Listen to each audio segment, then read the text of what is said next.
Romeine 14:12, so sal elkeen van ons, almal, dan vir homself of haarself aan Jahwe Almagtig, dis God, rekenskap gee.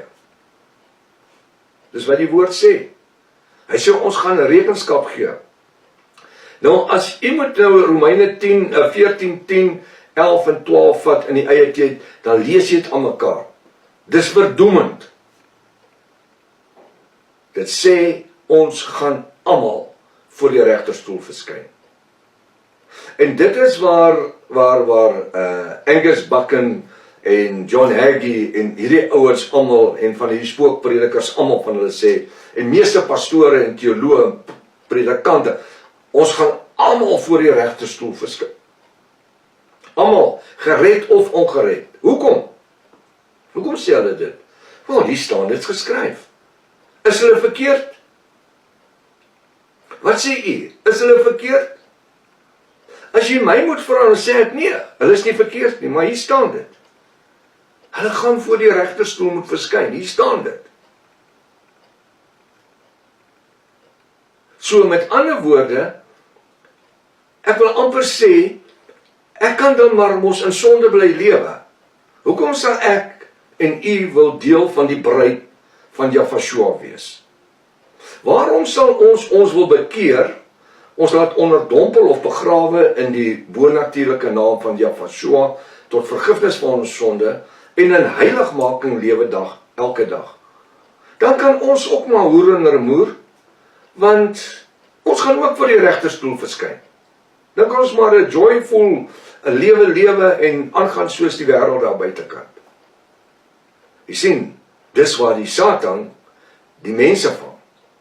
En selfs protestante, charismatiese mense vang. En selfs goeie godsdienstige mense vang. Want die ou lees die skrif en dan sê hy, maar ek is gedoen.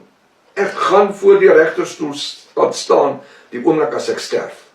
Nou kom ons hardloop dit nie vooruit nie. Kom ons kyk wat sê die woord. Nou sê hy, die regterstoel van Jahwe, die Almagtige, dis God. 2 Korinte 5 vers 10. 2 Korinte 5 vers 10. Want ons moet almal voor die regterstoel van Jahwe Almagtig, dis God, verskyn, sodat elkeen kan ontvang wat hy of sy deur die liggaam, dis die vlees, verrig het, volgens wat hy of sy gedoen het, of dit goed is of kwaad. Hier is 'n bevestiging. Die Bybel sê mos, op die getuienis van 2 of 3 staan 'n saak. Nou hier is nou al die tweede skrif, en die vorige skrif was ook verdoemend geweest. Hier is die bevestiging.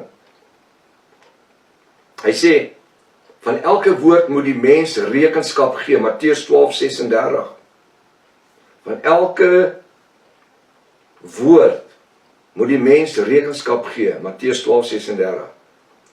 Maar ek, apostel Matteus, sê vir julle, naamlik die Israeliete en die Jode en die heidene. Maar ek, apostel Matteus, sê vir julle, naamlik die Israeliete, Jode en die heidene, dat van elke ydelle woord wat die mens praat. Nou moet jy kyk wat het ek gedoen. Jy moet kyk wat ek gedoen. Ek het in hakkies gaan sit.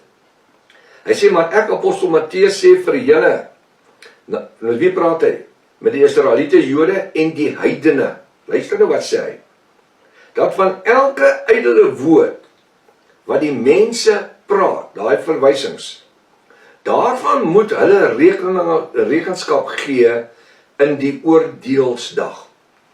Maar prof, hoekom nie die bruid nie? Gaan die bruid nie rekenskap gee nie? Ek het 'n vraag. Net 'n vraag. Is daar vir die bruid van Jahwe 'n oordeelsdag?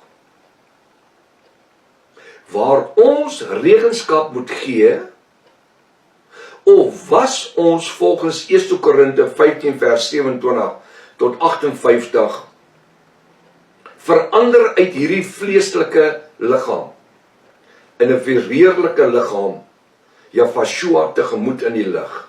Wat sê u? Ja, by By die wederkoms, streep die parousia, was ons verander gewees en ons is weggetrek